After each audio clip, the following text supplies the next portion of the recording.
Happy New Year. It's our first episode of the year. It's Community Matters because community does matter.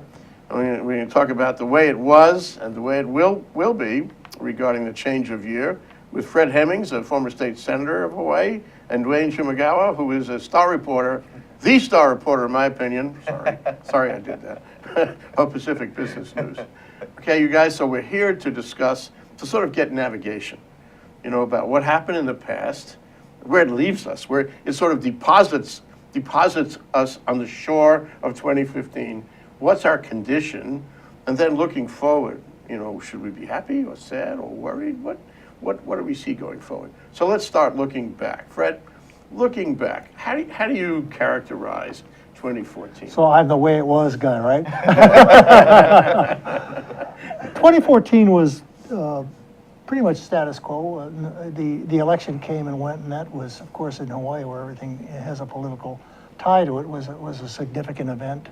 Although nothing changed. You know, it's only a few months ago, but it seems like such a surprise to what happened. Yeah. And I heard most recently, I'll be interested in you guys' comment on this, that some people think that the reason that Neil Abercrombie lost so badly was because he appointed Brian Schatz, and the machine was going to get him. Any credence to that? No. Okay. That's my short answer. I think the reason he lost is, like most things, is multifaceted. I think he offended a lot of traditional power brokers, in the political process. Maybe he offended with the Schatz appointment even some ethnic groups, who knows, which plays a part in Hawaiian politics. So I think there are a lot of reasons why. Certainly some of the labor union leaders weren't happy with him, not knuckling under their wishes. So he did some things, taxing pensions. Union pensioners were very upset with that. And what's really sad about the tax situation, and it's something you should certainly be aware of it in your occupation, is that we've passed the point of diminishing returns. You know, the more we tax, the less we get. It's really stifling economic development in a way. We were talking earlier, and when you remember back earlier in my term in the Senate, we wanted to bring the tech industry here. And we said, all right, we're going to bring the high-tech industry here. We're going to cut taxes to bring them here. By saying that, you're basically saying taxes is a hindrance to business coming here. And it is. We have the highest corporate tax rate, second to California in the nation. And it is a real deterrent. So not much has changed in the last year as far as that goes. New governor, the next tariff thing is a big issue. Hawaii Electric changing hands. They're in for a surprise. Next tariff. What's the surprise, Fred? PUC. The politics and the problems of getting anything done through the PUC are quite arduous. We've done a pretty good job of going solar because we have the highest electrical rates in the nation by far. But getting any diversification of energy source is very difficult. We're more dependent now on fossil fuel than we were 20 or 30 years ago because we got rid of hydroelectric on a lot of the old sugar plantations. So getting things changed at the PUC is very problematic. Well, how do you look back on the year? Was it a year of progress in some ways? Was it a year of flat? Was it a year of good surprises or bad ones? Well, I think national politics have a lot to do with that. The economy's finally coming back a bit on a national level. We remember that since 2008, we had a very high unemployment rate nationally, and that affected our economy because we get the trickle-down effect of a bad economy nationally. And I think it was a comeback year, 2014. I think you can honestly say economic indicators look better for Hawaii, and we're doing better. And you can see it in the tax receipts and the amount of money we're collecting. But too much is coming out of the private sector and going to support a very large and effective government. Our basic problems are still there. Quality of education is a big problem. Infrastructure is terrible. The gas tax, as you well know, is the highest in the nation. Our federal, county, state gas tax. It's supposed to go in to fix highways, and our highways are third world highways, as a lot of public infrastructures. So the fundamentals didn't change, although there's reason to believe that things did get better in 2014. The market seems to have done okay. What about you, Duane? Do you agree with any of that? Actually, Fred brings up a lot of great points, and there's a lot of things that'll unfold in 2015 that happened in 2014, you know, from the energy sector, you know, through the development world. I mean, you know, Hawaii is at a very interesting point in time, just because, you know, we're about to possibly go through a change in our electric utility, you know, as we try and find ways to ultimately lower electricity prices. So I think, you know, 2015 we'll see, you know, that take shape and hopefully unfold to get more clarity on what's going to happen, at least on the energy front. We got a really hot real estate market that is still hot, but it looks like it's cooling down a little bit. A lot of transactions happening here and there in all kinds of sectors, in hotels and multifamily and you name it, residential. In that sector, I mean, you look, we have really high median sales prices for homes. Everything is getting more expensive, and you know, we have to start thinking about ways to, you know, to find, you know, the common ground where we can, you know, have families and people who want to live here, make it affordable for them. That's what it's going to boil down to. And for business, to attract businesses as well, and to help out our tourism industry and you know, in our military sector, that's the number 2 on the stool. And so, you know, we need to find ways to bring in maybe, you know, technology and maybe, you know, help that, you know, become, you know, the 3rd leg of the economy, or even energy as well. Yeah. You guys are... We have a one-leg economy. It's called tourism. Yeah. The second leg of our economy is going to be troublesome, because probably the greatest elected official in the history of Hawaii, Dan Inouye, passed on. So we're not going to get, and everybody knows this, we're not going to get the federal funding, especially in the military, that we used to get. They're already talking about taking troops out of Schofield. Huge economic impact. Yeah. Second biggest revenue. Didn't you at some time in your life say, do we really need to have all this free money come at us? Why don't we become self-reliant? Oh, I've always And in said a that. funny way, this is a good thing. I mean, I wouldn't, you know, say that about anybody's passing, but it's a good thing that we have to be self-reliant now. Oh, that's probably the single biggest problem we face here in Hawaii as far as the future goes, is sustainability. We're not self-reliant. We're highly dependent on outside sources and dubious sources even here. Energy, I don't see energy prices going down even if next year does show up here.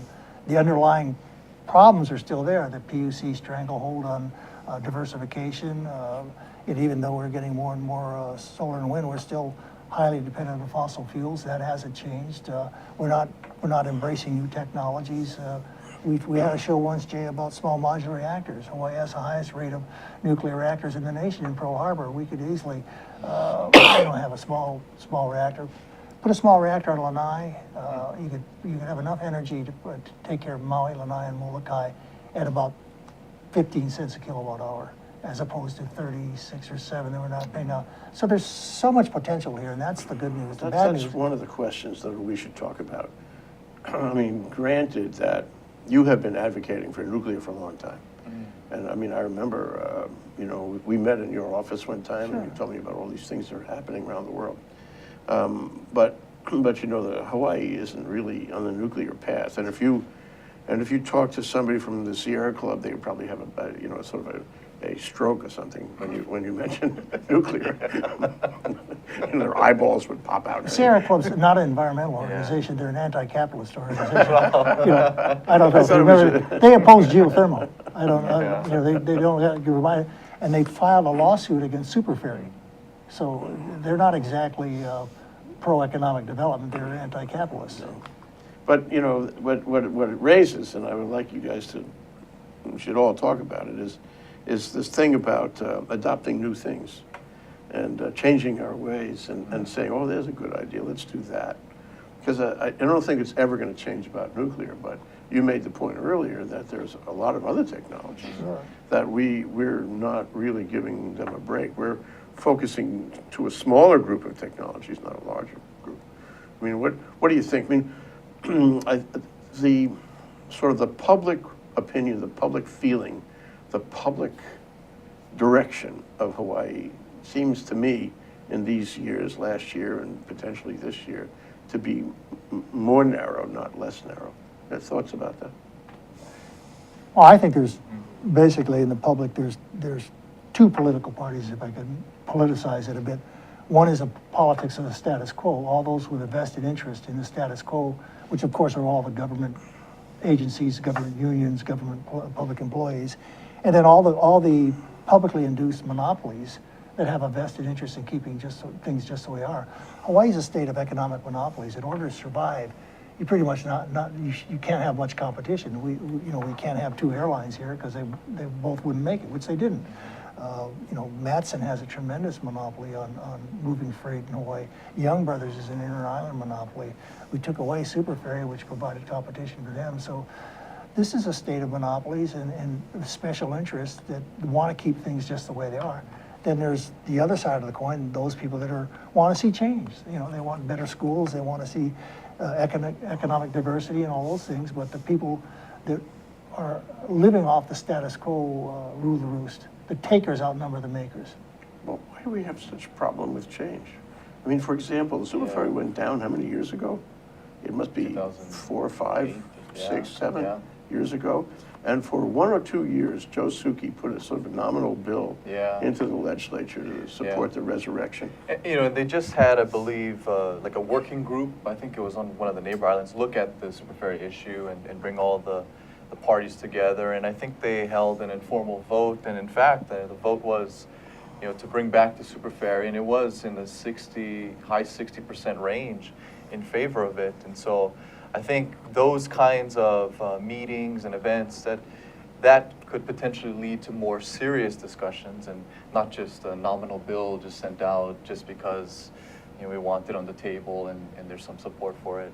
But I think in the end, you look at what happened to the Super Ferry. That was supposed to be a very transformative type of piece to the puzzle in Hawaii. Transportation is our lifeblood, bringing passengers and tourists into our state, bringing goods.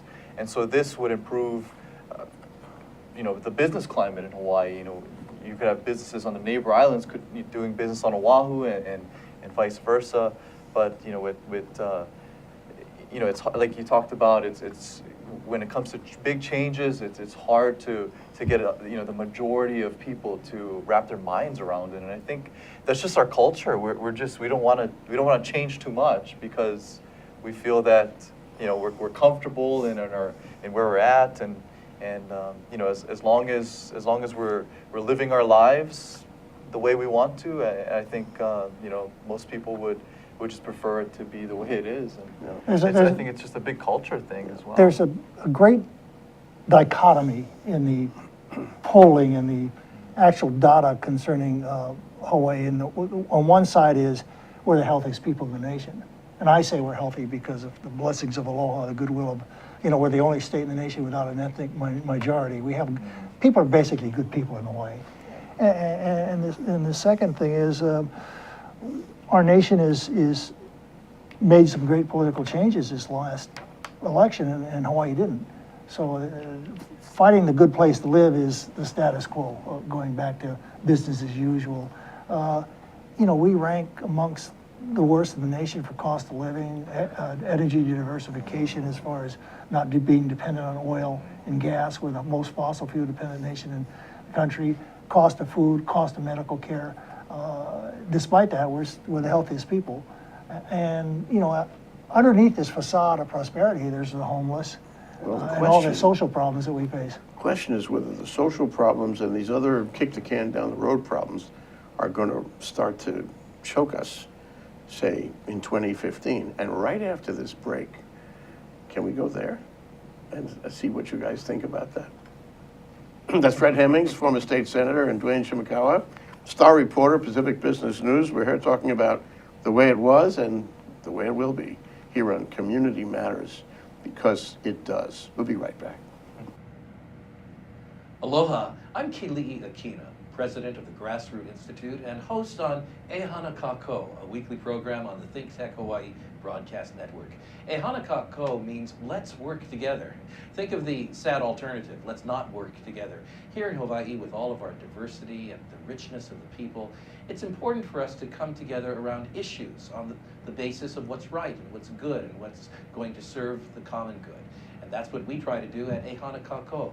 Every week, we interview movers and shakers, people in government, business, and other sectors of society to talk about how to create together a better government, economy, a better world here in Hawaii that can bless the rest of the world. I thank you for your attention to ThinkTech Hawaii, and we look forward to seeing you every Monday, 2 to 3 p.m. on the ThinkTech Hawaii Broadcast Network. We're Ehana Kako, and we wish you well. Aloha. They are I'll never forget, constitutional. I was in Yeah. Ways and Means. Hey, wait, we're going to go back. Okay. Yeah. Okay, we're back. We're live. We're here. We're ThinkTech. We're Community Matters. We're talking about the way it was and the way it will be with Fred Hemmings and Duane Shimogawa. And you know what? Let me recount some of the problems that I think we've kicked down. We've covered some of them. But, don't forget the unfunded liabilities. Like 3 years ago, we had a luncheon program where we wanted to talk about the unfunded liabilities. And Peter Ho, then and still the CEO of Bank of Hawaii, said that, that he calculated in his rough list that at that time there were $40 billion of unfunded liabilities. Okay? Yeah. Whoa. And I doubt it's gone down. I think it's going up. And one of these days, that and all the other things we haven't done are going to catch up. So a question I put to you is, to what extent are they going to catch up with us this year? Duane? Well, I mean, like you said, I mean, we need to, address that big problem, and it's something where I think, something's got to give. I mean, we're going to have to either, what's interesting is we got a new governor now, new administration, a big change from the past. We don't have, the late Senator Inouye with us anymore. We have a new, basically a political system now that, is starting to get their footing down. So this is actually a critical time for them to think about ways to maybe move things around. And whether it comes to taxes, I mean, I know people don't like to hear the T word, but, something's got to give. I mean, do we make government smaller? Yes. And yeah, okay, well, at least we know where Fred's coming from. I can tell you how. So, right, so we need to, move the pieces around, because we know what we got on the table, and, we have to either, do the tax thing, make government smaller, or, find a way to, I hate to bring up gambling as well. I mean, that's something that maybe we have to look into, a lottery, some kind of way to, bring in more revenues to the state. I couldn't disagree more. With what? What part of that? The problem is not income. We have the highest per capita tax of any state in the nation. The reason why a lot of people are suffering in poverty, or some people are very wealthy, obviously, is because of the tax rate. We also have the highest, or most regressive tax. We tax the poor more than anybody else because of the excise tax. It's very egregious on and it pyramids through the system, as you well know. That Lowell Kalapa, God rest his soul, told us if you took the excise tax away and had to replace it with an over-the-counter retail sales tax, that would have to be 13%. So the poor guy who's buying groceries is paying 13% retail sales tax because of the impact of the excise tax. The real problem is not we're not collecting enough money. We're collecting more than any other state. We're the third highest tax rate at the state level in the nation. The problem is spending. And that's the unfunded liability, is how they dovetail. Future unfunded liability, the lion's share of it when I was in the Senate and Ways and Means Committee, 16 billion of it, and it's a lot of money, 16 billion for a state of only 1 million people, was benefits for retired public employees. That's where 16 billion was. I was vehemently opposed to the rail system, not because it wasn't going to maybe help solve the traffic problem. It's because we couldn't afford it. And lo and behold, the first thing they come up with is, I said, oh, it's going to cost $5.5 million now. By the time it's going to finish, it'll be 10 billion. So Or more. we can't afford it. And the real problem is there's alternatives. You want to cut spending? Years ago, the private sector wanted to buy Memorial Hospital and run it at no liability to the state. The labor unions blocked it because they had a bunch of political sinecures there. Labor guys were working there. They had a cushy job, and there's no accountability because you can't fire a public worker. And so we didn't privatize Memorial. It cost us 50, 60 million a year just there to keep the doors of that hospital open. Prisons. You set a prisoner in the mainland, your cost of incarceration is 1/2 of what it costs here because of our public employee labor costs. So there's all kinds of ways to, God bless David Iggy. He's basically a fiscal conservative. All his hands are going to be tied by special interests. But every year they'd give an extra day off to public workers at Christmas. Oh, yeah. And he said no. He said no. And that was That was a courageous, interesting, yeah. that was a courageous movement. And I hope he Yeah. continues that conservative. I've served with him in Ways and Means. He's a good man. He's going to hold the system accountable, but at the end of the day, he's got to take his orders from the people who brought him to the dance, and that's going to be the public workers unions who are putting all the money in their trial. Unfunded liabilities, $16 billion, and I'm sure it's more now, just for public workers. Cut government spending. It's easy. Some leader could really do it. Diversify the economy and allow the private sector. But it's all in employees. Remember that inquiry a few years ago? Everybody was looking around. How many state employees are there really? Highest ratio in the nation. Yeah, and we didn't even know. Nobody could answer the question. Oh, no, it was answered. There's, on a per capita basis, if we're not the highest, we're one of the highest ratios of public employees to citizenry in the nation. And the real problem is, besides the cost of paying for it all, is you can't hold them accountable. I was very close to the Lingle administration, and there was one frustrated department head, and I won't mention her name, who wanted to can a public employee, and chief of staff for the Lingle administration says you can't can them. It costs more money and take too long to can them. Just put them in a room and don't let them do anything. And that woman changed this one program in government, went from one of the worst in the nation to one of the best because they got someone in there who would listen to orders. So public employee is It's insoluble. I mean, so far, people don't want to change that. Right. I mean, do you see any real prospect of cutting expenses in the employment department in 2015? well, no. And the fundamental question that we all have to ask, and this is something that's good for economics perspective from your newspaper, is that have we reached the point of no return where the takers outnumber the makers? People who benefit by the status quo outnumber the people who want change. You know, when you add up all the public employees, then you add up all the people entitlements. I'll never forget the debates between the last presidential election between the president and Mitt Romney. And Mitt Romney says, oh, Mr. President, under your tenure, 12 million more people are collecting food stamps. And I'm sure Obama said to me himself, my God, isn't that great? Those people are voting for me. I'm giving them free food that you're paying for. You know, so the takers outnumber the makers here. You know, you're a Republican, Fred. Ask me how I know this. But I'm a conservative. I think the Republicans. In some ways, that's a clearer statement of it. But you know, we lost, or the Republican Party lost, Aaron Ling Johansson a few days ago. I've seen it happen. What does this mean? Well, let me give some time now to Duane. What does this mean? Well, like Fred said, it has happened before. I mean, now because there's media, coming out of every corner, it's publicized more. I know one of my personal friends is a state legislator, and he changed parties and from Republican to Democrat, and his reason, purely, made him more electable, and he's now in his several terms down the road, and for whatever reason, there comes a point in time where you just can't work with whatever party, and usually if you're in the minority, especially here in Hawaii, it's a super minority almost to be a Republican in Hawaii, and to hold conservative views and to publicize that and to really voice that out. And you have a lot of Democrats who have very fiscally conservative ways. In other states, they probably would be a Republican because they could be elected as a Republican, but I think we'll continue to see this.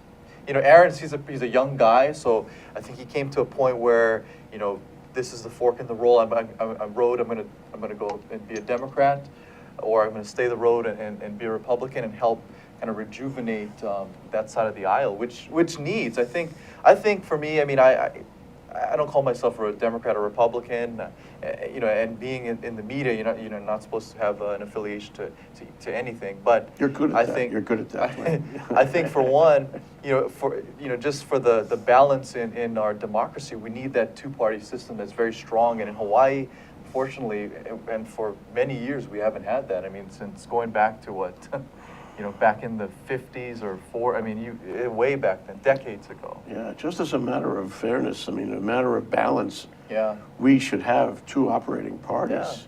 And regrettably, and frankly, I mean, with all regard to the Democratic Party, or rather Republican Party, they could do better. That's my biggest problem is Yeah. the Republican Party is oftentimes their biggest enemy, especially at the national level. We have the record low prices for gas now. No one's complaining about gas prices. And their big issue when they take over Congress is completing a pipeline that's going to bring oil that's been fracked, and frack's just devastating for the environment. Why not talk about some of the other things that affect, seal the borders, for instance, stop the inflow of illegal immigrants. There's all types of things the Republicans can do that really capture the imagination of the average citizen. And that's especially true in Hawaii. Republican parties don't offer a vision of hope and opportunity and change for the future. They've relegated themselves to sideline complainers. I went to I guess it was a dinner commemorating the birthday of the Democratic Party, and one of the speakers, whose name will go unmentioned, said, look around you and see the Democratic Party controls the legislature, they control the courts, they control the commissions and the boards, they control everything in government. PUC. And then, and so, and I was really terrified to hear that said in public.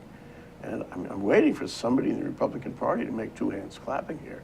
There's got to be two sides to the coin. I mean, if you don't have two sides to the coin, then what happens is the Democrats fight among themselves, and then you lose focus on that. So it's not a good situation. And I mean, I guess my question to you is: there any chance that this is going to resolve this year, which is not an election year? I don't think so. Yeah, I think we got a new governor. I mean, the thing with Governor Ige, he is, he's a little bit more to the right. I mean, not a little bit, a lot more to the right than Abercrombie, and so that's a good sign for balance. I mean, so already, he's showed his hand with, not having, public employees have the next day after Christmas off. That's a small thing, but it's definitely a sign of possibly bigger things to come, and so. Again, coming off of an election year, this year is going to be a pretty kind of tame year per se.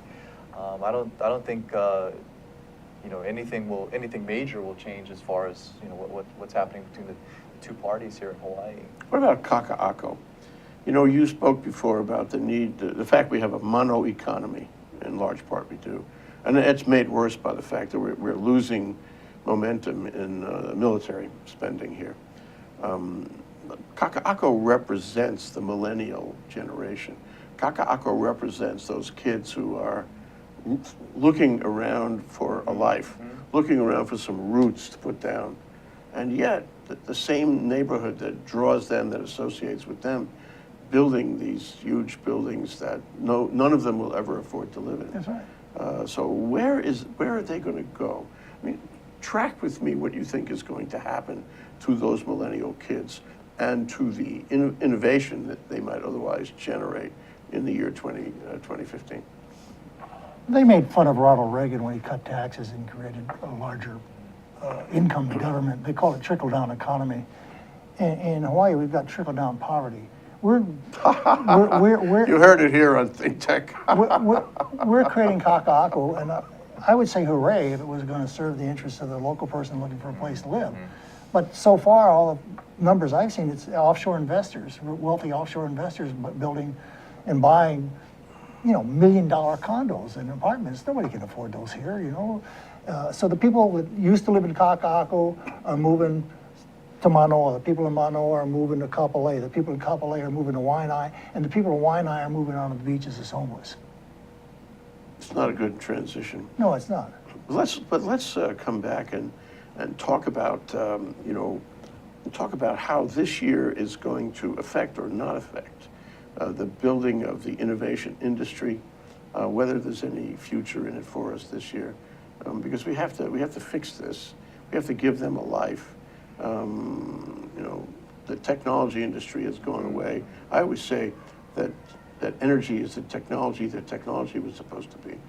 We never had a, we take never a had a short break. technology industry. I agree. Let's take a short break. We'll be right back. We have Fred Hemmings and Duane Shimogawa, and here we're talking about community matters, the way it was and will be. When we come back, we're going to talk about, I guess, the future within the state for the next generation. We'll be right back.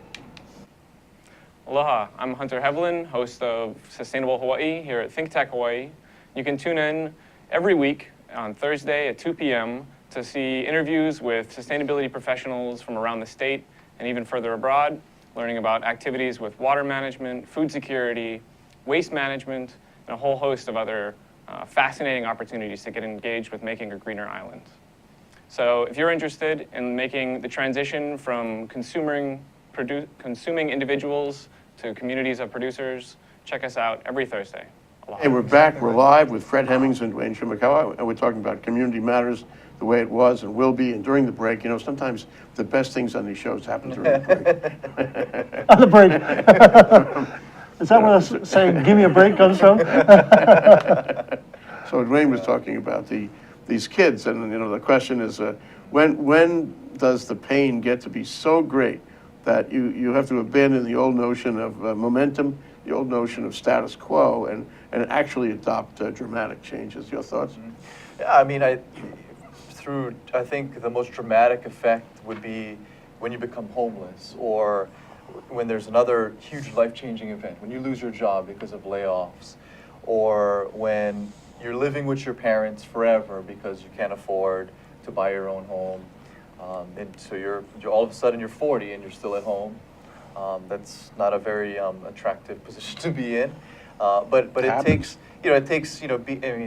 whether it's emotions too, whether it's embarrassment, whether you feel empty inside, where your life, is going nowhere, and it's a product of what's happening out there, because everything is too expensive for you to attain, and so then you have to get another job. You have to kind of take a setback in your emotional state, and like I said, I mean, when you hit that breaking point where you become homeless, or you reach that point where you feel like your life is going nowhere, I think that's when the masses have to come together and say, hey, this is not good enough for Hawaii. We need to do better for our people as a whole. I mean, we have segments of the population that do very well, but for the most part, it's income equality. I mean, That's a disparity. There's a huge disparity. One of the problems is politically, these kids are not engaged. Yeah. They're not out there running for office. That's a huge problem as They well. don't have Yeah. political positions Yeah. they want to express or advocate.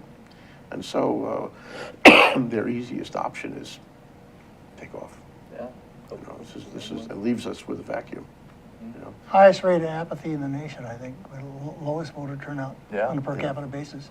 Right here, people say it doesn't make a difference, One of the things that I wanted to mention, and it's only an oblique, but I believe that the Descendants, your daughter's book, and later the movie, is one story out of thousands of stories about Hawaii.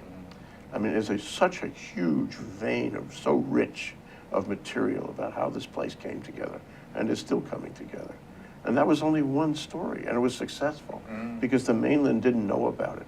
Right now, this morning, I just talked to a guy named Mark Mugi Ishii. Yep. You know who it is? Doc Mugiishi, yeah. Right. He's a surgeon. Yep. And he's the I guess the lead producer in Hawaii anyway, maybe in national of the development of this play called Allegiance, which is supposed to open on Broadway next. I'm writing about this, and it's another story, another one of those thousands of stories, and we don't capitalize on that. We could have a huge artistic, it could be your daughter times thousands. Why don't we have that? Why can't we do that? Because Hawaii's consistently ranked amongst one of the worst places in the nation to do business. When we had the big tech development, we gave tax exemptions to tech industries that would lapse, and the company, remember Hoku? Yep. They were here, and they said, hey, the tax deductions are gone. They went to Arizona. you know, and the point is, Or Idaho. Idaho, I'm yeah. sorry. When you get giving, and I was on the floor of the Senate when these debates went on, and I basically said, by targeting one industry and giving them a tax exemption, it's an admission of guilt.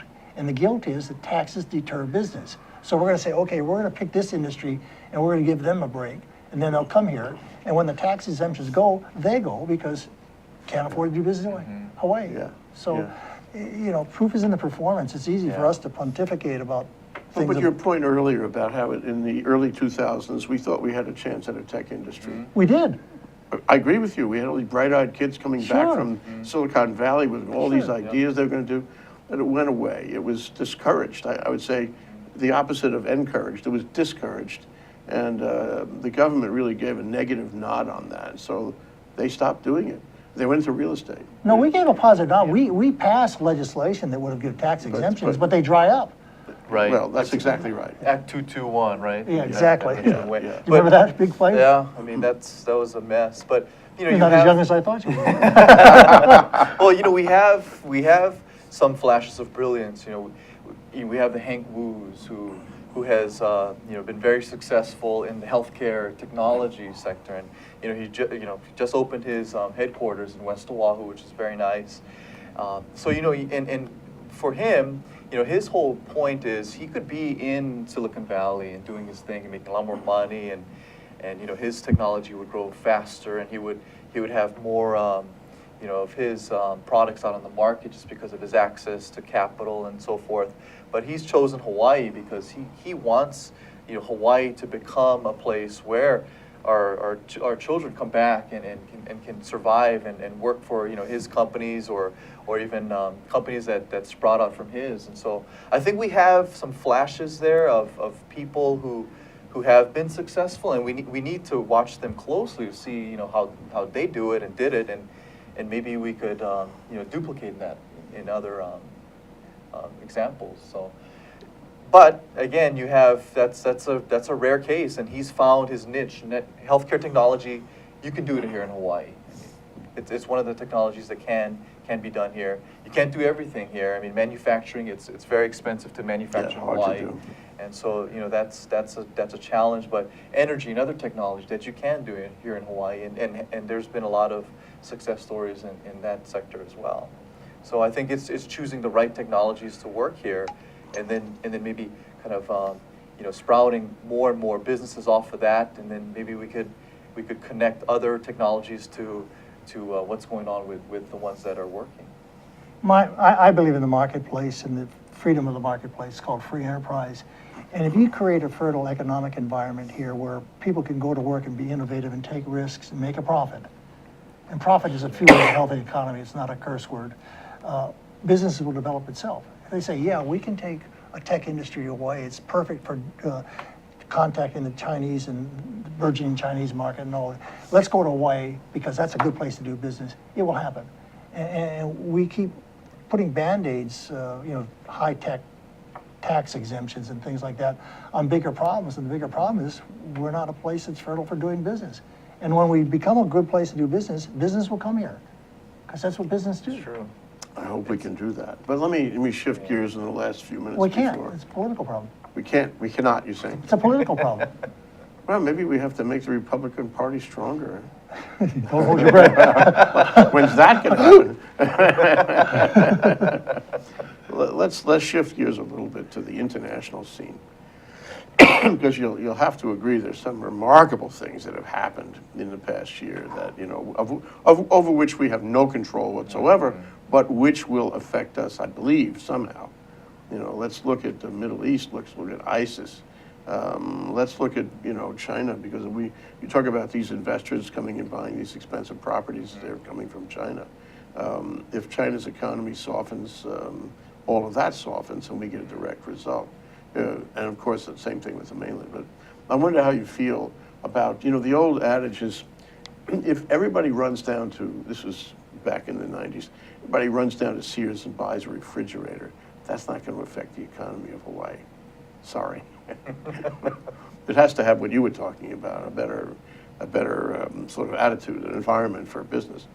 But the reality is that we can't, especially because we're wedded to tourism, we can't control the forces that bear on our economy.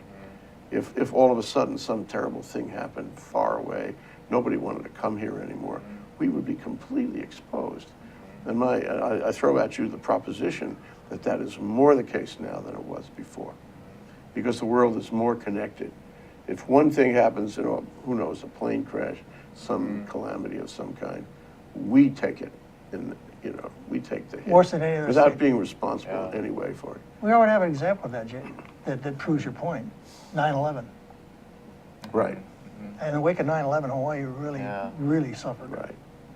So, I mean, and then it goes back to self-reliance. I wonder what your thoughts are about how it was in 2014 about this, whether we're better off in 2015, what we can do about it, because our economy as a mono economy is terribly vulnerable.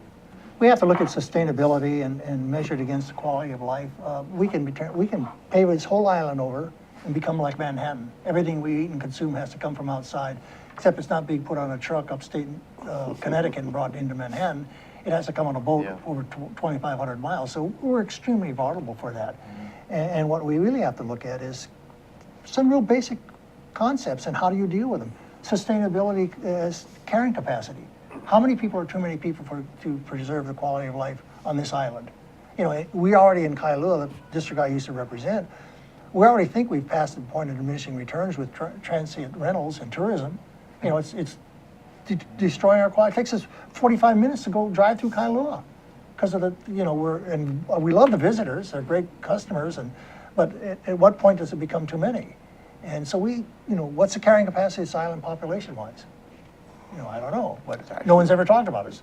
I don't know if you agree with me, but I think it's diminishing. The population of Oahu, relative to the total population of the state, is a smaller percentage now than it was 10 years ago. But that doesn't mean it's smaller. That just means it's smaller. That just means the other islands are growing bigger. The whole state is growing bigger. In the 2010 census, it was 1.36 million. It's 1.4 plus now. So it's grown 300,000 or 400,000 just in the last couple of years. It's a huge problem. We're doing another program. I mentioned we're doing a program on unfunded liabilities, a luncheon program, but the other one we're doing, I want to mention it and see what you think. It's about managing offshore investment that comes to Hawaii. It's back when we were living in cargo cult, where investment would come, ships would come, nobody knew what to do, to love them or to hate them, to fight with them or to welcome them. What do you do? And I think we still have that kind of schizophrenia. Do we fight with these foreign companies like the guys who invested in Super Ferry from Wall Street, or do we give them anything and everything they want? Do we go passive and let them have whatever they want? What's the right? And so it's a matter of management. It's a matter of coming together in government or outside and managing it so it works for us as well as them.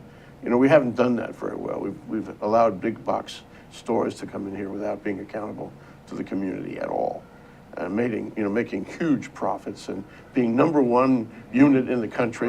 Right? we don't manage it.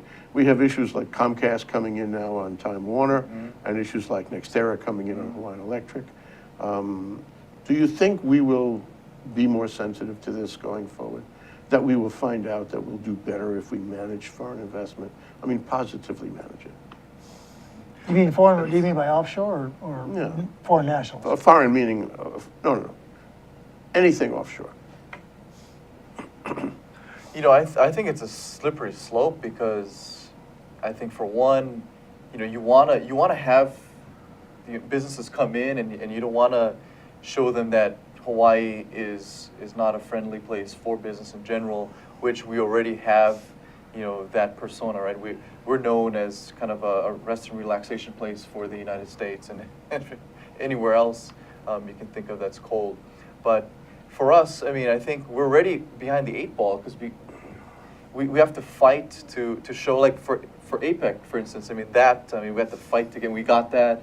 And have we seen any type of results from that? I don't think so. No. So, we had that huge event, the huge, Asia Pacific, economic cooperative, and you don't see anything real tangible that came out of that. So I think in general, it's it's something that, yeah, we have to be careful. We can't just keep on, inviting, everyone and everything in here just because we want to grow our economy. Obviously we have to be selective, but at the same time, we have to show that, we're very, open to business. Hawaii is open for business. We need them to come here. They create jobs. They create tax funding for us. And that can help solve, other issues that we have, like our unfunded liabilities. So I think it's a slippery slope because, yeah, we don't want everybody to come here, but we want to show them that when they do want to come, we'll be here for you, but, you have to make sure and you come here the right way and with the right intentions. Yeah, amen to that. Okay, Fred, you close. We're almost out of time. Well, I think we all have to be optimistic and continue to fight for the principles we believe in, and that's putting the power of Hawaii's beauty and resources back into the hands of the people rather than a monopolistic government. Okay, all right, we have to do this again, you guys. Soon we have to do this again. As the year unfolds, we'll find out more. Yeah. That's Fred Hemmings and Duane Shimogawa, and we're talking about Community Matters, the way it was and will be.